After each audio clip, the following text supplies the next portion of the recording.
Les 13 bonnes raisons, selon moi, de prendre un congé parental. Je vais t'en parler de suite dans cette vidéo. Si tu ne me connais pas, je m'appelle Laura, je suis maman de jumelles et sur cette chaîne, on parle parentalité, mais pas que, mais essentiellement quand même de parentalité. Alors, selon moi, les 13 bonnes raisons de prendre un congé parental.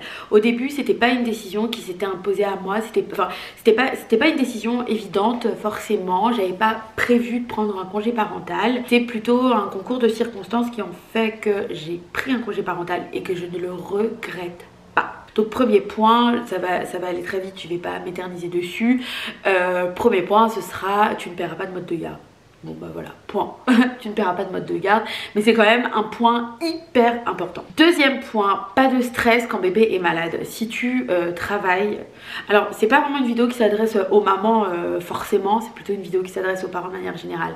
Mais voilà, quand ton enfant est en collectivité, quand il est au contact d'autres enfants en règle générale, en plus il se fait le système immunitaire, il tombe souvent malade, il chope tout ce qui bouge. Et si toi tu travailles, eh bien tu vas être constamment sollicité par la nounou, par la crèche, où on va te demander de venir récupérer ton bambin parce qu'il a 38,2. Donc c'est quand même un stress de devoir toujours quémander auprès de ton patron, ton boss, ton manager, même s'il est compréhensif. Donc tu es là, tu dois quémander, toc toc toc, oui bonjour monsieur Bidule. Voilà, la crèche vient de m'appeler, je suis hyper embarrassée, mais là j'ai pas le choix. Donc voilà, puis si tu tombes sur un connard, il te mettra encore plus mal à l'aise. Donc non, ça c'est un stress que tu ne connaîtras pas et qui en plus, quand tu l'expérimentes, ça a l'air, je l'ai pas expérimenté mais j'arrive tout à fait à me l'imaginer, ça a l'air d'être hyper toxique. Donc pas de stress quand bébé sera malade et d'ailleurs s'il n'est pas en collectivité, il sera beaucoup moins malade. Pas de stress quand bébé sera malade, que la crèche... quand tu travailles et que la crèche t'appelle ou que la nounou t'appelle, te sollicite en permanence en te disant il faut venir récupérer ton bébé parce qu'il a 38,2 et que toi si tu veux t'es un petit peu embarrassé devant ton manager, ton patron, tes collègues parce que tu dois encore te tirer pour un peu que ton enfant tombe un petit peu plus malade que les autres. Voilà, je pense que ce sont des situations extrêmement désagréables, extrêmement pénible à vivre. Je pense d'ailleurs même qu'il ne faut pas accepter de vivre des situations comme ça. Enfin, ça c'est encore autre chose. Donc voilà, ça c'est un stress, c'est des désagréments du quotidien que tu ne t'infligeras pas si tu prends un congé parental. Troisième point, et pas des moindres, pas de pression si bébé ne fait pas ses nuits. On a coutume de dire que bébé fait ses nuits autour de 3 mois et d'ailleurs ça coïncide souvent un petit peu avec la reprise du travail. En France le congé maternité je crois que c'est grosso modo 2 mois et demi. Bon souvent tu arrives à te caler 2 semaines de congé donc tu reprends quand bébé a 3 mois et à 2 mois et demi quand il fait toujours pas ses nuits, ce qui est physiologiquement tout à fait normal pour le bébé de ne pas forcément dormir 8 heures d'affilée à ce moment-là, toi grosse pression. Tu sais que tu vas au devant d'une grande fatigue puisque tu vas devoir reprendre ton boulot, ton job. Peut-être qu'entre temps les process auront changé, peut-être que les façons de travailler auront changé, donc tu vas devoir emmagasiner beaucoup d'informations même si ton boulot tu le connais sur le bout des doigts.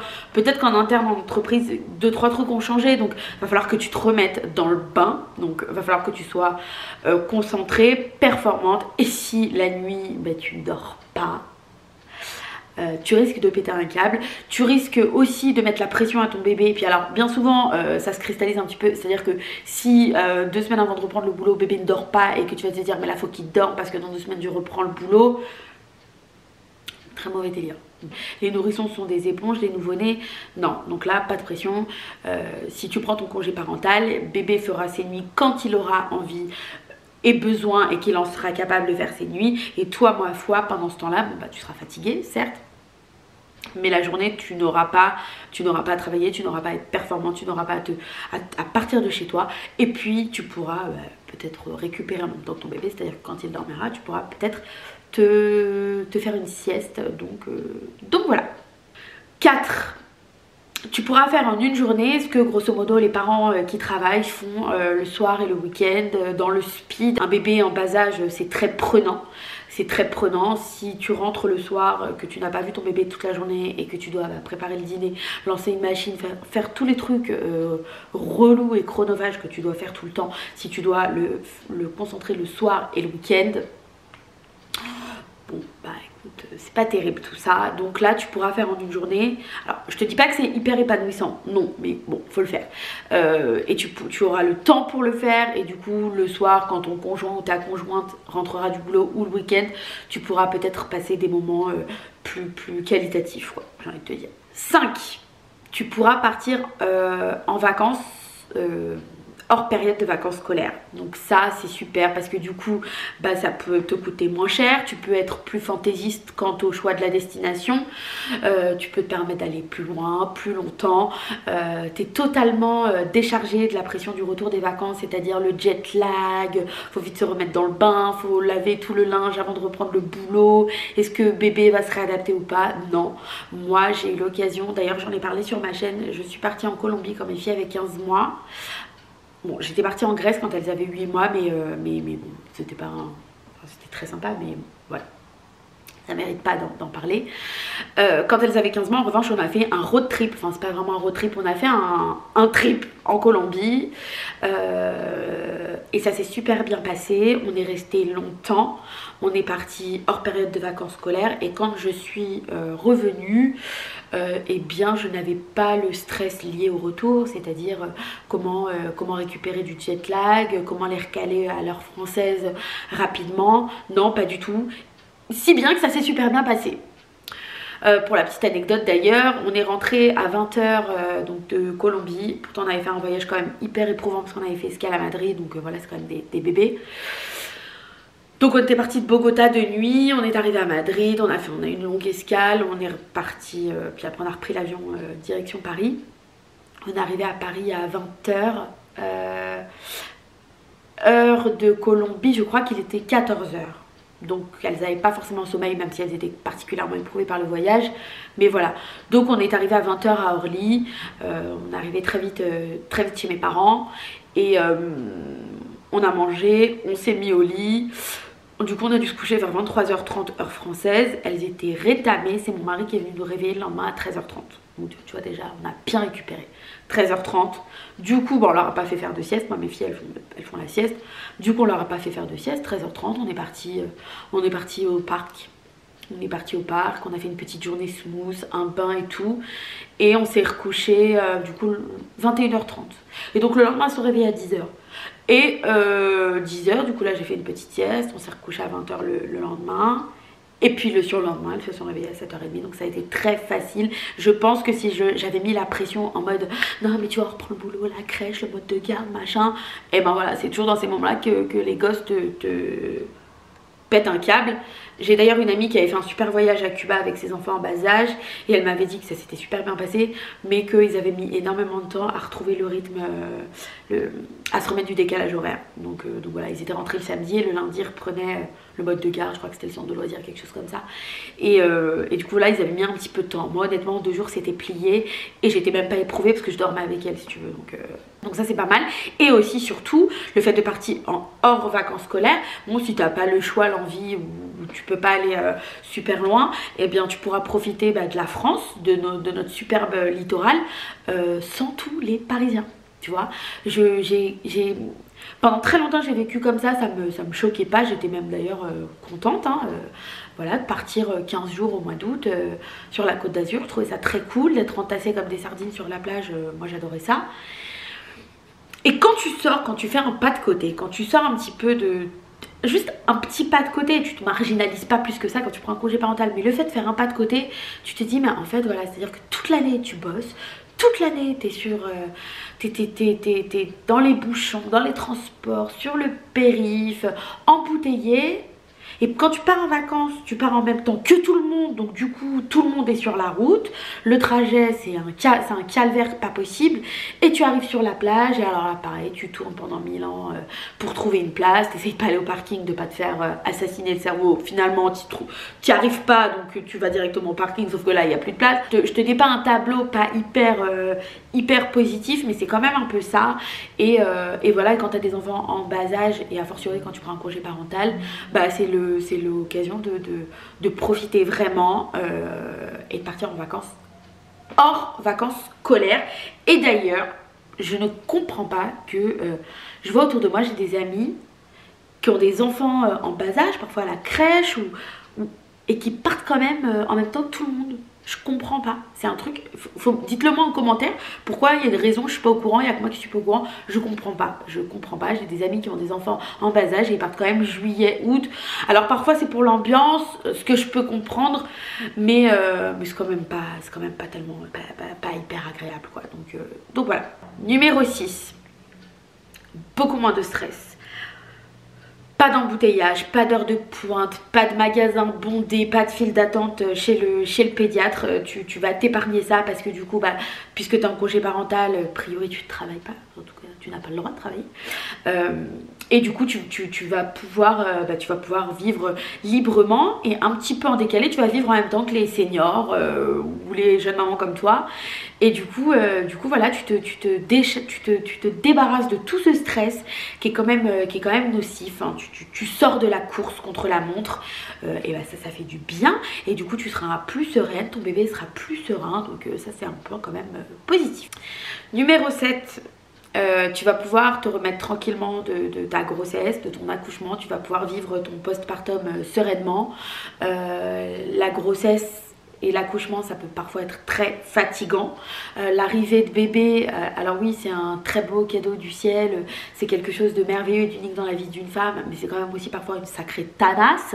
T'es quand même parfois hyper épuisé, tu comprends pas ce qui t'arrive, tu comprends pas ce que ton bébé veut. Toi, tu fatigues, tu as un manque de sommeil. Tu pensais que ça allait peut-être être inné, voilà, on est maman depuis que le monde est monde et tu vas te dire en fait moi je suis trop naze quoi, j'ai beaucoup de mal, je ne trouve pas mes repères.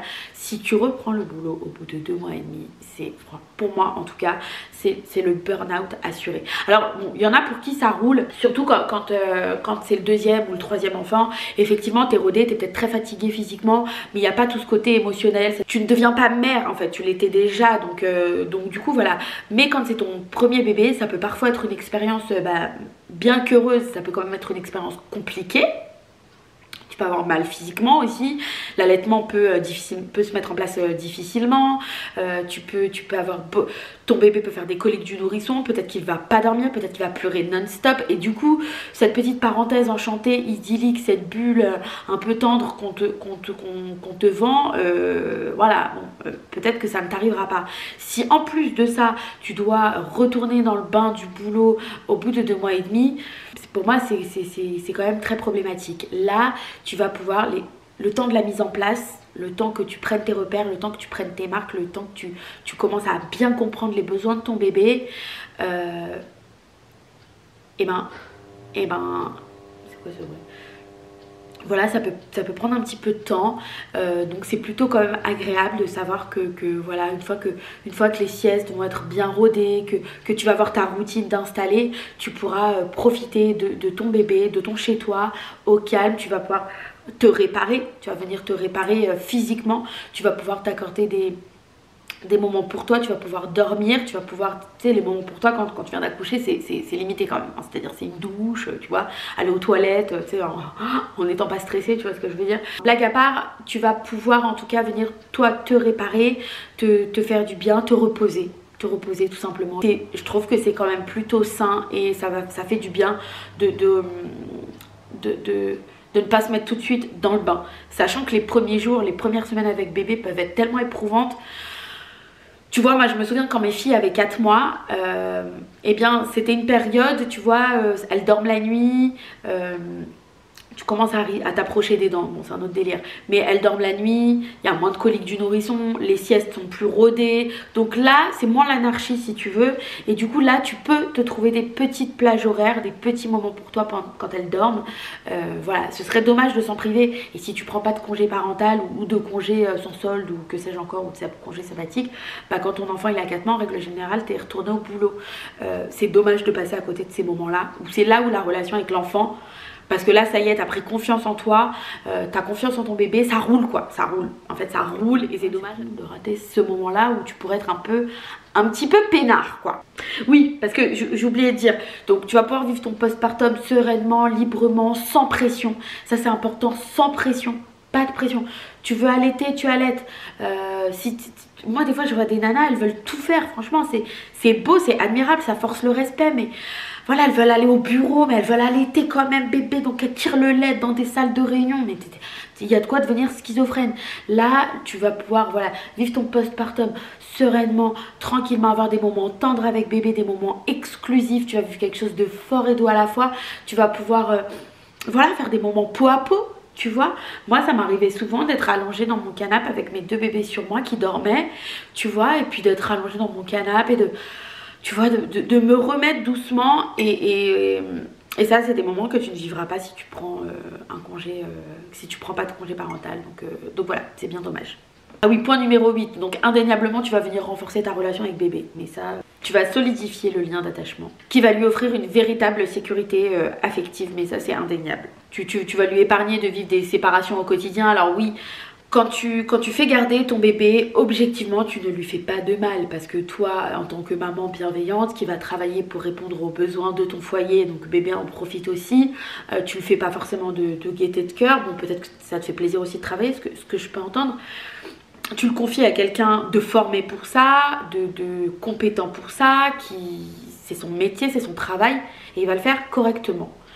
N'empêche que si tout se passe pour le mieux, et je dis bien si tout se passe pour le mieux parce c'est quand même une exception, mais on entend quand même vachement de nounous qui font des trucs de ouf, tu vois. Moi j'ai une expérience des squares d'enfants parce que j'emmenais souvent mes enfants au parc, et j'ai quand même parfois vu, alors certainement pas des trucs de maltraitance ou quoi, ok, mais une espèce d'indifférence, une espèce de, je vais pas dire de malveillance, mais une espèce de non-bienveillance, tu vois. Genre le gosse il tombe et elle, comme elle est en train de jacter, de faire la commère avec ses copines les nounous, ça la gaffe de se lever, donc elle est là genre bon. Et ça c'est monnaie courante. Et ça, je trouve que le fait que tu ne fasses pas garder ton enfant, tu vas lui épargner. C'est-à-dire qu'en plus, toutes ces mamans bienveillantes, toutes ces mamans qui pratiquent l'éducation positive de 18 h à 22 h, bah toute la journée, tu sais pas qui s'occupe de ton enfant. Parce que toutes ces... Franchement, j'en vois plein. En plus, j'habitais dans un immeuble de nounous à l'époque. Mais je les vois fauchetonnes à 18 h 30 quand les parents arrivent, juste avant. Moi, j'ai même vu des fois... Elles ont le cul vissé sur le banc, elles commèrent avec les copines nounous. Elles calculent pas les gosses, elles les surveillent quand même. Hein. Elles les surveillent, mais je veux dire, elles ne jouent pas avec. Elles les surveillent. Et j'ai vu, mais je vous jure que c'est vrai, à mourir de rire. 5 minutes avant que les parents arrivent, elles se lèvent, elles tapent un foot. C'est genre, elles tapent un foot avec les gosses et tout. Et le papa, il arrive tout content, il dit, oh là là, elle est trop bien la nounou. Non. Bref, ça c'est une aparté, mais parce que j'ai vu. Alors, oui, je vais pas faire de la conversation de comptoir, genre Jean-Robert qui dit ouais, c'est toutes des connasses. Non, pas du tout. Mais moi, je confie pas mes enfants à une nounou parce que j'ai plus souvent vu des choses qui me plaisaient pas que des choses qui me plaisaient. Tout simplement. Donc voilà. Et tout ça pour te dire que au-delà de ça, même si, voilà, si tu confies ton enfant à quelqu'un de bienveillant, de tendre, qui joue, qui fait des activités avec tes enfants, enfin, vraiment le mouton à 5 pattes, la perle rare, tu lui confies ton gosse, effectivement, objectivement, tout va bien. Mais lui, bah, il va vivre cette séparation tous les jours, de manière douloureuse. Au début, il va pleurer, puis après, on va dire non, mais après, il s'habitue. C'est pas qu'il s'habitue. Oui, il s'habitue. Pour moi, c'est qu'il est résigné, tu vois. Et je vais te donner un exemple. Moi j'ai été énormément avec mes filles, j'ai été très fusionnelle avec elles, je les ai gardées, j'étais parfois, je reviens tout de suite. Donc je te disais, moi mes filles, je les ai gardées beaucoup, énormément, j'ai pris un congé parental. Elles n'ont connu la collectivité qu'à partir de 2 ans et de manière régulière, mais... en gros c'était 2 après-midi par semaine à partir de 2 ans. Donc si tu veux, voilà, j'étais tout le temps avec elle. Pour autant, je me séparais d'elle très facilement. Enfin, elle se séparait de moi très facilement. Oui, parce que moi je me séparais d'elle très facilement, ça c'est sûr. Le fait que tu vas avoir une relation comme ça privilégiée avec ton enfant, une relation exclusive, ne va pas venir complexifier la chose quand tu devras te séparer de lui. Au contraire, moi j'ai vraiment l'impression que mes filles ont assez vu ma tronche et du coup elles sont plutôt, voilà, je vais pas dire enjouées quand je m'en vais, mais c'est pas un problème. Alors qu'à contrario, j'ai déjà vu des enfants qui étaient en collectivité depuis toujours, depuis qu'ils avaient 2 mois et demi, 3 mois, quelque chose comme ça. Et le samedi soir, quand ma copine, donc la maman, devait sortir, là c'était vraiment le drame, mais parce que l'enfant n'était pas repu de sa mère. C'est-à-dire que moi j'ai le sentiment que mes filles sont repues, quoi. Quand je dis qu'elles m'ont assez vue, c'est une vanne, mais pas vraiment. C'est-à-dire qu'elles m'ont assez vue. Et du coup, elles ne vibrent pas dans le manque de leur maman, elles ne vibrent pas dans mon absence comme ça au quotidien, parce que je suis toujours là, quoi. Donc voilà, donc le point numéro 8, c'était tu vas lui éviter, parce que je l'ai noté, c'est bien. Tu vas lui éviter plein de petites séparations au quotidien, voilà, plein de petites douleurs au quotidien, il finira par s'habituer, mais en fait pour moi il finira par être résigné. Et est-ce que vraiment dans la toute petite enfance, est-ce que c'est un âge pour vivre des séparations comme ça brutales au quotidien, même si toi en tant que maman tu sais que tu ne lui fais pas du mal, tu sais que c'est parce que voilà, tu travailles, c'est aussi pour lui, c'est pour subvenir à ses besoins, donc voilà, tu t'en vas pas pour faire la fiesta tous les jours. Effectivement, n'empêche que je pense qu'on a sous-évalué l'impact de ces séparations du quotidien sur les enfants. Et je pense que vraiment ça peut fragiliser leur sécurité affective. Et d'ailleurs j'ai 2 choses à dire à ce propos-là. J'ai une copine puéricultrice qui m'a dit une phrase, alors c'est une lapalissade, hein, mais quand elle a prononcé cette phrase, je me suis fait la réflexion, je me suis dit mais bon sang, mais c'est bien sûr. À ce moment-là d'ailleurs, je n'envisageais pas forcément prendre un congé parental ad vitam aeternam, si tu veux. Je pensais reprendre le boulot quand mes filles auraient 8 mois. Et du coup, quand elle m'a dit, mais tu sais Laura, les crèches, ça n'est pas fait pour les enfants. C'est fait pour les parents qui travaillent. Alors pour moi ça a été une révélation. Alors là derrière ton écran tu te dis bah elle est complètement con, bah évidemment c'est fait pour les parents qui travaillent.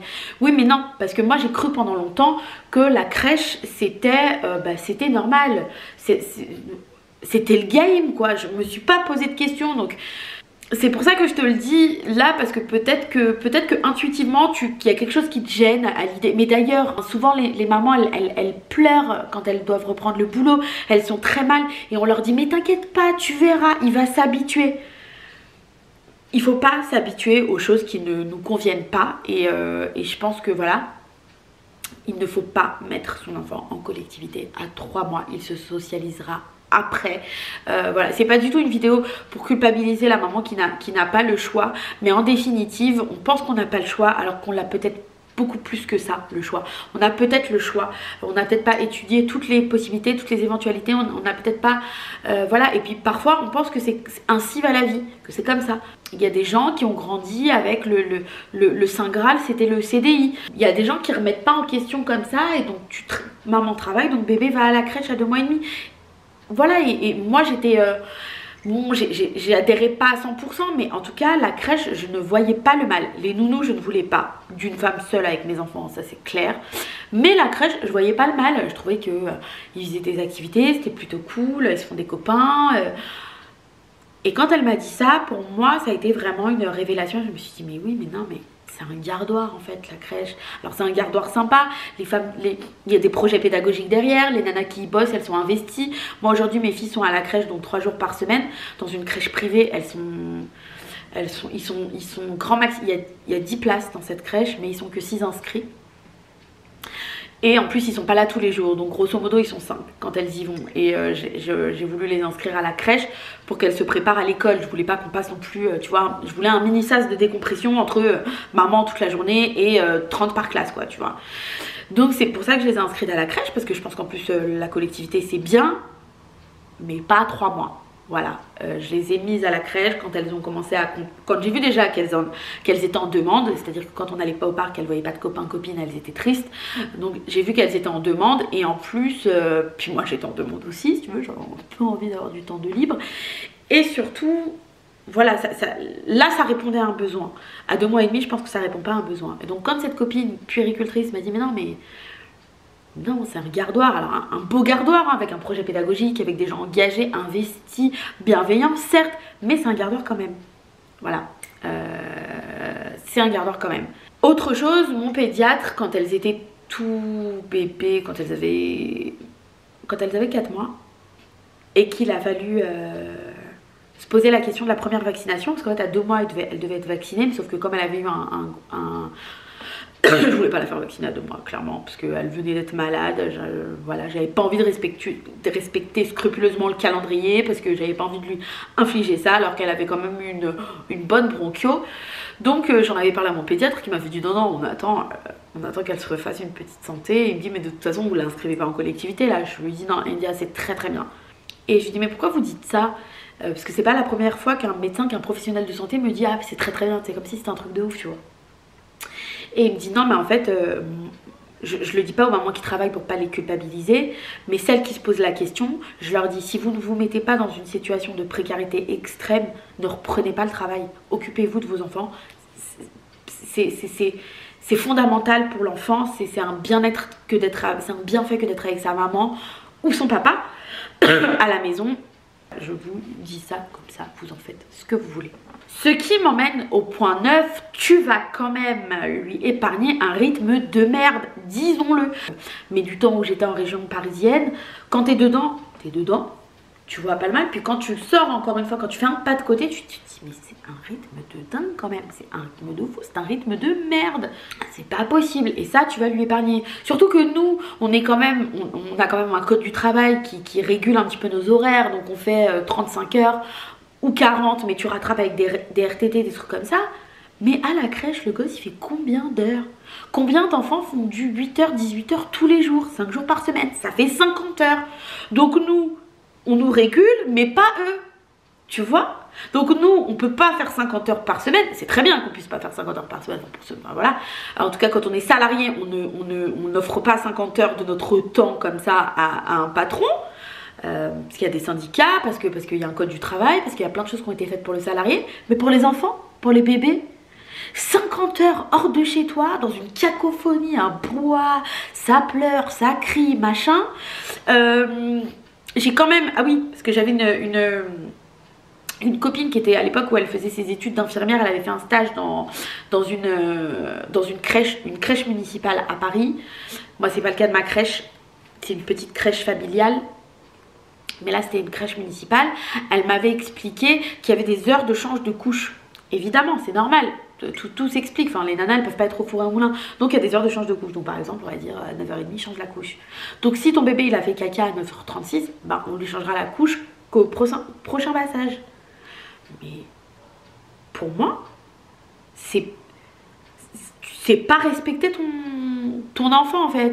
Alors on va dire ouais il y a plus grave dans la vie. C'est sûr qu'il y a beaucoup plus grave dans la vie. Mais je pense que on se rend pas compte de bah non en fait moi mon enfant il a fait caca, on le change maintenant. Alors effectivement tu vas pas débarquer à la crèche en faisant un scandale parce que bah voilà tu suis les règles, c'est normal. Puis les nanas encore une fois c'est pas les gens en tant que tels que j'incrimine, elles font ce qu'elles peuvent, tu vois. Mais est-ce que c'est normal? Moi je crois pas. Alors bon, soit je suis complètement à côté de la plaque, soit c'est l'inversion totale des valeurs, mais quand tu prends un congé parental pour t'occuper de tes enfants et ne pas le foutre au gardoir pour aller vendre ton temps de ta force de travail, eh ben tu dois te justifier. C'est-à-dire que les gens, ah ouais? Pas dans tous les milieux. Le milieu d'où je viens par exemple, quand même issu de la diversité, les gens ne s'étonnent pas que tu gardes tes enfants, les gens ne s'étonnent pas. Moi je suis à moitié d'origine algérienne et puis dans ma culture c'est comme bah, c'est normal de garder ses enfants. Enfin en tout cas tu peux garder tes enfants comme tu peux aller travailler, mais bon, que tu gardes tes enfants ça ne choque pas, tu vois. Alors que dans d'autres milieux on va dire plus franco-français, c'est pas sans racisme aucun, hein, pas du tout, mais dans des milieux plus franco-français, ah là carrément on se questionne quoi. Ah bon? Ah, mais c'est fou. Ah ouais? Mais pourquoi? Ah ma pauvre, je te plains. Ah non, moi je pourrais pas. Hein. Et les gens en fait ils répètent un petit peu comme ça ce qu'on leur dit, mais je crois qu'ils se rendent pas compte de la portée du truc. Tu dis vraiment pour de vrai, tu dis que toi tu pourrais pas garder ton enfant, mais que tu comprends que quelqu'un le fasse contre de l'argent. Il y a quelque chose qui me gêne là-dedans. voilà. Donc j'ai dû quand même beaucoup me justifier auprès de certaines personnes. Mais moi je m'en fous, hein. Voilà. Ceux-là même qui derrière te disent qu'ils sont en train de faire un burn-out parce qu'ils n'arrivent pas à tout gérer. Normal, j'ai envie de te dire. Mais bon, ça, c'est pas grave. Justement, je te fais une petite parenthèse sur le regard des gens. Si tu dois sans cesse te justifier, fucked up, tu t'en fous. Franchement, voilà, c'est ton enfant, tu le gardes, tu fais ce que tu veux, tu lui apportes de l'amour au quotidien. Si les gens ne sont pas capables de comprendre ça, et ben change d'entourage, hein, mais change pas de bébé. Ah oui, non mais parce que du coup, moi je fais que jacter et je m'égare. Le point numéro 9, c'était tu vas lui épargner un putain de rythme de merde. Moi, quand mes filles étaient tout bébés, et que je me réveillais parfois très tôt le matin parce que je donnais un biberon, je changeais une couche, je voyais des fois par la fenêtre vers 7h15 des mamans avec des maxi cosy avec des bébés dedans. Moi j'ai accouché à l'automne, donc je te parle de ça, c'était l'hiver. En plus l'hiver 2018, c'était un hiver qui était quand même hyper froid. Je voyais des gosses en mitouflés à 7h15 parce qu'ils allaient à la crèche. Non quoi, faut pas imposer ça à ton... Non, il vient de s'incarner, il est tout neuf, il est tout frais. Épargne-lui ça. Parce que nous on est des adultes. Tu vois, des fois on sait qu'on fait de la merde, des fois on sait qu'on mène une vie, on devrait pas mener une vie. Des fois on sait, ah non ce job je vais pas l'accepter, tu vois, bon vas-y c'est pas grave, je le fais un temps, j'ai peut-être 1 heure de RER, mais on le fait en notre âme et conscience, on a nos objectifs, on a nos projets, des fois on n'a pas le choix, des fois on peut pas faire autrement. Mais lui c'est un bébé, il est tout neuf. Ne lui fais pas ça, ne lui inflige pas ça vraiment. Oui, alors le point numéro 10, c'est donc que tu vas vivre à son rythme. Tu vas vivre à son rythme et donc le fait de vivre à son rythme va faire que tu vas t'épargner des crises de larmes, des crises de nerfs. Tu sais le fameux tunnel du soir où les bébés, je sais pas ce qui se passe mais entre 18 et 20h ça pleure dans tous les sens et tout ça. Et ben ce fameux tunnel du soir, si tu as bossé toute la journée, le soir tu seras peut-être moins à l'écoute, peut-être que tu seras moins réceptive, peut-être que tu seras moins attentive à lui, peut-être que tu seras agacée et ce sera bien normal, peut-être que du coup tu vas le laisser pleurer dans son coin parce que tu devras faire autre chose. Forcément, tu seras moins patiente parce que voilà, tu auras bossé toute la journée. Donc tu n'auras pas vu ton bébé toute la journée. Le soir, il sera plutôt tendu et toi, tu seras pas trop réceptif parce que tu seras peut-être encore dans tes problèmes de boulot. Peut-être que tu as ramené du travail avec toi à la maison. Donc ton but, ce sera qu'il s'endorme peut-être le plus vite possible au lieu d'en profiter. Tu vois, ça, c'est un mauvais délire. Si tu prends ton congé parental et que tu vis à son rythme, déjà, il y aura beaucoup moins de crises de larmes. Vraiment. Tu seras déjà beaucoup plus réceptive. Tu pourras en avoir marre parce que c'est vrai que être à huis clos avec un bébé, c'est vrai qu'au niveau de l'épanouissement, t'es pas au max. Au niveau du fun, t'es pas au max.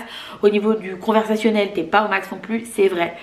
Mais ta relation va être beaucoup plus saine. Il y aura moins de stress. Donc de fait, ton bébé il sera moins énervé. Ce sont des éponges. Si t'es stressé, qu'il est dans un rythme stressant, s'il est sorti aux heures de pointe, qu'il a entendu klaxonner, enfin tu vois, tout ça, ça participe à un état qui va faire que ton enfant il va être stressé et toi tu seras moins réceptif parce que tu n'as pas que lui. D'en faire ta priorité, le fait de faire de bébé ta priorité, au final, mais c'est pas contre-productif du tout. Parce qu'on va dire oui, mais tu vas être trop fusionnel, il va trop pleurer, il va trop compter sur toi. Non, c'est d'ailleurs même l'effet inverse que j'ai pu remarquer. C'est-à-dire que tu vas vivre à son rythme, tu vas donc pas l'exposer à des nuisances sonores de ouf, tu vois, tu vas pas le mettre dans le métro aux heures de pointe par exemple. Bon, des fois si, mais je veux dire ce sera occasionnel en tout cas. Puis toi du coup tu seras quand même beaucoup plus réceptif puisque tu n'auras que lui à t'occuper et tes autres enfants, mais tu n'auras pas tout ce qui est boulot et transport et il faut voir comment ça pèse sur le moral, comment ça te bouffe ton énergie, que ça te prend ton temps. Enfin une journée il y a 24 heures, quand t'en consacres déjà 9 à ton boulot, tu rajoutes à ça 1 heure aller, 1 heure retour, enfin déjà tu vois, t'as compris, sachant qu'il faut quand même que tu arrives à caler 7 heures de sommeil dedans.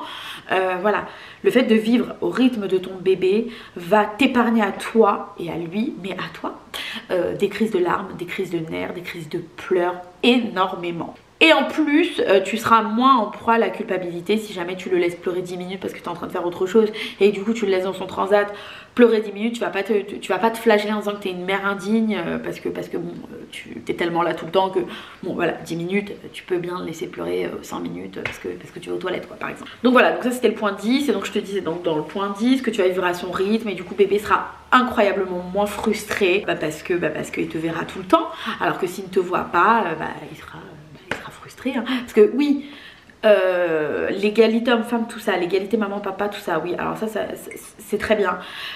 N'empêche que bébé, au tout début de sa vie, alors ça va pas plaire à certaines personnes, mais il a quand même un chou plus besoin de sa maman. Alors si c'est papa qui prend le congé parental, franchement c'est très bien, mieux vaut ça que le reste, c'est très très bien, il n'y a pas de problème. Mais c'est vrai quand même, n'en déplaise à je sais pas qui, bébé au tout début il a besoin un peu plus de sa maman. Voilà, c'est comme ça, c'est pas moi qui le dis. Le point numéro 11, tu vas t'épargner énormément de culpabilité. Parce que la culpabilité, c'est quand même presque inhérent au métier de maman. On regrette jamais d'avoir passé trop de temps avec sa famille, tu vois. Je pense que en fin de vie, les regrets que tu vas avoir, tu vas pas te dire ah putain j'aurais pas dû prendre un congé parental parce que putain j'ai raté ce poste ou j'ai raté mon éval, c'était l'occasion de demander 100 balles d'augmente, tu vois. Non, je pense pas. Je pense que dans les regrets qu'on peut avoir, c'est de pas avoir assez passé de temps avec ses proches, de manière générale, ses proches. Et plus précisément avec ses enfants à un moment où en plus ils ont vraiment besoin de nous, à un moment où ils sont vraiment demandeurs. Donc c'est bien de répondre à leurs besoins, d'être là, et c'est pas quelque chose que tu regretteras, même si tu vas passer à côté d'une promo, même si tu vas passer à côté d'une opportunité professionnelle. Je pense hein, que au crépuscule de ta vie, c'est ça? Ou à l'aube? Non, au crépuscule de ta vie, tu n'y repenseras pas et en tout cas tu n'auras pas de regrets. Alors qu'à l'inverse, tous ces gens qui ont tout consacré au boulot, alors en plus le boulot en entreprise, c'est pas aussi, je pense, c'est pas aussi valorisant, c'est pas qu'un business que tu as fait pour toi, à la limite, bon. Mais d'avoir donné ta vie à l'entreprise, et du coup d'avoir enlevé ce temps-là, de l'avoir enlevé à tes enfants, ça peut faire l'objet d'un regret. Après, faut pas regretter non plus. Enfin, je dis pas que les working moms ou les working dads sont des êtres absolument affreux parce qu'ils ont préféré jeter leurs enfants au goulag. Pas du tout. Ce que je veux te dire, en tout cas en termes de regret, le fait d'avoir consacré sa vie au boulot au détriment de ses enfants fera plus facilement l'objet d'un regret, d'un remords que d'avoir consacré du temps à tes enfants, tu vois. Tu vois, je pense qu'au crépuscule de ma vie, je ne vais pas regretter d'avoir pris un congé parental. Alors, il se peut, et d'ailleurs, oui, c'est vrai, j'ai loupé des opportunités professionnelles, voilà, mais c'est pas grave, enfin, la vie est longue, j'ai le temps de me rattraper et en tout cas, le temps que j'ai donné à mes enfants, je ne regrette pas, je ne regretterai jamais de leur avoir donné. Point numéro 12, et cette vidéo est bientôt terminée, tu ne rateras rien de son évolution et de ses progrès. Donc voilà, tu seras aux premières loges, tu vas assister à tout, tu seras pas frustré, c'est pas une nounou qui va dire ah bah ce matin pour la première fois elle a fait ci, ce matin pour la première fois ça, pour la première fois elle a fait ça. Tu vas être aux premières loges pour tout, tu vas assister à tout, donc c'est plutôt cool quand même. Et enfin, le point numéro 13 est l'ouverture comme ça sur le monde après cette pause bébé. Justement, le fait de t'être mis un petit peu en retrait, le fait de t'être mis en retrait de la vie professionnelle, de t'être mise en retrait peut-être de la vie entrepreneuriale, le fait d'avoir dédié tout ton temps à tes enfants, c'est justement peut-être l'occasion de dire bon bah qu'est-ce que je fais après. C'est peut-être aussi le moment de faire un point. Est-ce que j'étais épanouie dans ma vie d'avant? Alors si c'est le cas, bah trop cool, tu vas la reprendre incessamment sous peu. Mais peut-être que tu ne l'étais pas, peut-être que tu te rends compte que tu donnais beaucoup trop, peut-être que tu donnais aux mauvaises personnes. Ton temps aujourd'hui il est précieux. Quand tu n'as pas d'enfant, tu as du temps, tu as de l'énergie à revendre. Quand tu as des enfants en bas âge, non. Donc ton temps il est vraiment précieux, ton énergie elle est vraiment précieuse. Le temps que tu vas accorder aux gens, c'est du temps que tu enlèveras à tes enfants, donc il faut que tu le donnes à la bonne personne, tu vois. Donc voilà, c'est peut-être l'occasion de déterminer de nouveaux objectifs pro. De se dire bon bah ok, je veux plus être salariée, peut-être que je vais me lancer à mon compte, peut-être que je veux faire ci, peut-être que je veux faire ça, peut-être que je veux changer de pays, peut-être que la vie ici ne me convient pas. C'est l'occasion justement puisque tu as cette longue pause, puisque tu as fait un pas de côté, c'est peut-être l'occasion de s'éveiller à autre chose et de dire ok, c'est super tout ce que j'ai fait avant, mais là j'ai envie de changement parce que voilà, j'ai torché des culs toute la journée quand même pendant 2 ans. Je me suis fait vomir dessus par des enfants, j'ai nettoyé des pipis, j'ai nettoyé des cacas. Ah bah oui, parce que si tu veux, le congé parental, c'est quand même plein de trucs pas hyper folichons, hein, j'ai envie de te dire. Et du coup, c'est le moment de te dire, ok, maintenant, je veux kiffer. Est-ce que j'ai envie de reprendre le boulot comme ça? Est-ce que j'ai envie de reprendre tel boulot? Est-ce que j'ai envie de faire ci? Est-ce que j'ai envie de faire ça? Et bien voilà, c'est l'heure de faire le bilan, quoi. Et de mieux repartir, ou de repartir comme c'était avant, si ton avant il était super cool, hein. Mais c'est le moment de se poser les bonnes questions. Je vais m'arrêter là, je vais faire une vidéo parce que là les gens vont me dire oui mais tu parles pas d'argent, et je sais très bien que très vite le truc qui revient avec le congé parental c'est comment tu fais financièrement, comment vous faites financièrement. Les gens se posent beaucoup la question, et je pense qu'ils pensent majoritairement qu'ils peuvent pas se le permettre. Alors effectivement les temps sont durs, tout ça, mais peut-être que tu peux plus le permettre que ce que tu crois. Peut-être que tu peux repenser ta façon de consommer. Les gens quand ils agrandissent leur famille, ils pensent tout de suite à changer de logement, changer de voiture. C'est peut-être pas la priorité. Tu pourras changer de voiture et de logement plus tard. Ce que ton bébé il aura besoin avant tout, c'est pas d'un nouveau 4x4, c'est pas d'un SUV, c'est pas d'un coffre plus large. Même si effectivement c'est pas pour rien que les gens veulent changer de voiture, c'est parce que quand t'as un enfant ça implique quand même voilà, que t'as besoin d'un plus gros coffre, hein. Même si tu as envie de changer de voiture parce que ça s'impose, parce que tu as une petite citadine, parce que ceci, parce que cela, même si tu as besoin d'une chambre en plus parce que tu veux pas mettre tes 2 enfants dans la même chambre, ton bébé en fait il n'a pas besoin d'un plus grand 4x4, il n'a pas besoin d'un plus grand coffre de voiture, il n'a pas besoin d'avoir sa chambre à lui parce que bah moi je suis une pro cododo, donc en fait bébé il a besoin d'avoir sa chambre avec toi, tu vois. Tu fasses tes courses dans des magasins hyper chers, ton bébé il n'a pas besoin de Netflix, c'est peut-être le moment de résilier tous tes abonnements, voilà, enfin non, Netflix c'est pas le moment de résilier parce que tu vas quand même en avoir besoin. Enfin bon bref, tout ça pour te dire que quand on sort un petit peu de la matrice, quand on fait le pas de côté, on se rend compte que tout le monde, pas tout le monde c'est pas vrai, mais que les gens sont quand même vachement bien dressés, bien dociles, ils ont acheté l'appartement, puis quand elles sont enceintes, bah là ils veulent le petit bout de jardin, ils veulent la petite maison. C'est pas complètement con, effectivement. En plus, voilà, ça fait un peu la nana qui crache dans la soupe alors que moi-même j'ai une maison. C'est vrai, mais je veux dire, à choisir, et ben, je préfère être dans un plus petit appartement et être en congé parental que de maintenir un niveau de vie, de maintenir des apparences, mais de me passer 10 heures par jour de mon enfant parce qu'en fait non. Donc je pense que je vais faire une vidéo sur l'argent et le congé parental, et qu'il faut pas que l'argent soit un frein. Bon, sauf si vraiment t'es dans la merde, mais en fait souvent les gens c'est pas qu'ils sont dans la merde, c'est parce que du coup ils veulent maintenir un niveau de vie où voilà, comme tout le monde fait comme ça, ils veulent tous accéder à la propriété, ils veulent acheter la petite maison parce que ça y est, maintenant ils sont une famille, faut faire comme tout le monde. Et non, ne cherche pas à faire comme tout le monde, pose-toi la question de quoi t'as besoin. Tu vois, c'est pas pour rien si les mamans elles dépriment avant de reprendre le boulot parce qu'elles vont laisser leur enfant, tu vois. Et cette petite voix là, il faut pas l'éteindre en te disant mais non, c'est très bien, la crèche il sera très bien. Si vraiment fondamentalement au fond de toi tu ne veux pas laisser ton enfant, mets des trucs en place, mets des dispositifs en place pour ne pas le laisser. C'est pas grave, tu mangeras des pâtes sans bolognaise, sans sauce tomate, c'est pas grave, ce sera la hesse, tu vois.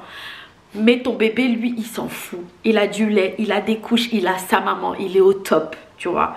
Et la maison, tu auras ta maison après, tu changeras de voiture après il aura sa chambre, ça c'est pas un problème. Voilà, mais ce sera le mot de la fin. Si cette vidéo t'a plu, n'hésite pas à t'abonner, à me mettre un pouce, à me dire en commentaire ce qui t'a plu, ce qui t'a pas plu. Si tu as pris toi-même un congé parental, je te fais des gros bisous, prends bien soin de toi, prends bien soin de tes enfants, et puis prends bien soin de toi, quoi. Je te fais des gros bisous, à bientôt.